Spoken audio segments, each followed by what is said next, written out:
Well, it's been an action-packed first session, and on the track, we are about to come to a conclusion with the 7th heat of the women's 100 metres. We've seen scorching qualifications, 2 inside 11 seconds, a couple of 11.02s. Now watch for Julienne Alfred from St. Lucia. She's had a simply sensational NCAA season and was so disappointed to be disqualified in the semis at the World Champs. She starts in lane 5, and she's the 4th quickest woman in the world this year. Still only 21.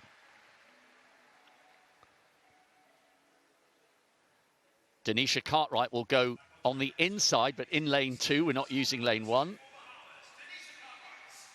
PB in Division 2 of the NCAA circuit this season. And the way the times have been going, she'll need to get very close to that PB to make it through. There's Chloe David, 17-year-old from Vanuatu. What a moment for her.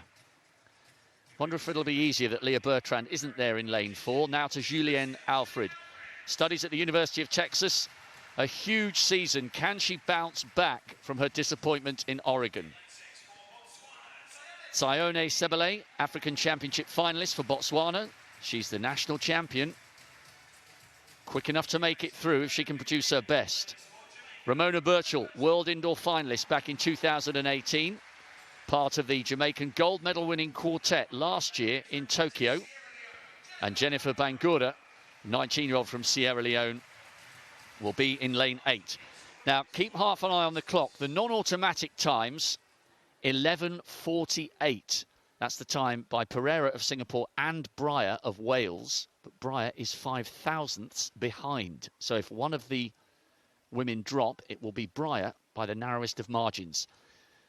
But watch, it's Cartwright Bahamas in 2, David Vanuatu in 3, Alfred, the favourite St. Lucia in 5, the 4th quickest woman in the world this year, Sebele of Botswana 6, Birchall Jamaica 7, and Bangura Sierra Leone nearest the camera in 8. We've seen some brilliant performances in the heats of the women's 1. Can they round it off in similarly impressive fashion? First 3 guaranteed to come back for the semis.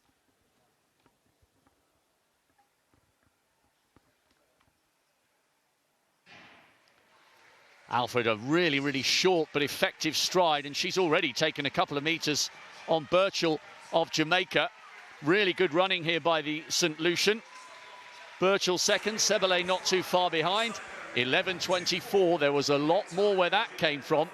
And judging by the margin of her victory, I would say that Breyer and Pereira at 11:48 probably will be okay for 2 of those 3 non-automatic spots. But that was better from the St. Lucian. I was really disappointed for her at the World Championships. But now she's back in the semis, and she won't make the same mistake again, you wouldn't think.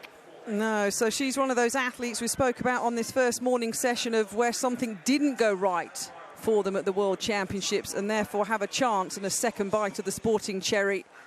It's a good performance, not technically very tidy over the first 20-30 metres. But she got up and into a running. There's only 15 in the whole team here for Birmingham 2022 for St. Lucia. 9 of them are in the track and field squad. And she is arguably one of their best shouts at getting into a final and maybe near a podium. But the competition is tough. If it showed us anything this morning, Rob, with those sub-11 second clockings with the likes of Elaine Thompson-Herah here, you got to step up your game. We'll see what it's really all about in those semi-finals tomorrow. Women's final could be absolutely sparkling. Some big names, and it's a huge feather in the cap of the Commonwealth Games that Elaine Thompson-Herah has decided to come here and contest the Commonwealth crown over 100 metres. On the evidence of what we've seen, we could have some very, very fast times come the final, as long as the wind plays ball. Can you have a word with the elements, Catherine? I will try. It's your patch, your track, your club. In my Deputy Lieutenant of the West Midlands role, I will have a word. Lucienne Alfred for St. Lucia. Excellent qualification from her. Ramona Birchall and Sebele will also be there for Jamaica and Botswana. Cartwright, 4th, but she will miss out. Not quick enough to go through as one of the 3 non-automatic qualifiers. And here are the women who will be back. Zoe Hobbs, fantastic form continuing from that national record. en route to the semis at the World Champs. Daryl Neater and Guoch, a 10.99. Thompson here, a 10.99. Imani Lansico looking very impressive, along with Daryl Neater. Gaither, another athlete trying to bounce back from disqualification from Oregon. And good work there to see the Botswanans in the mix. Toshoa. Botswanan sprinting going really well for their women and their men, and still Isaac Lakwala ploughing on at the age of 35. Botswanan's got a bronze in the 4x4 last year in Tokyo, and a confirmation that Pereira and Breyer, who both had 11.48, will both be rewarded with a place in the semi-finals. That women's 100 is going to be superb. Don't dare miss it.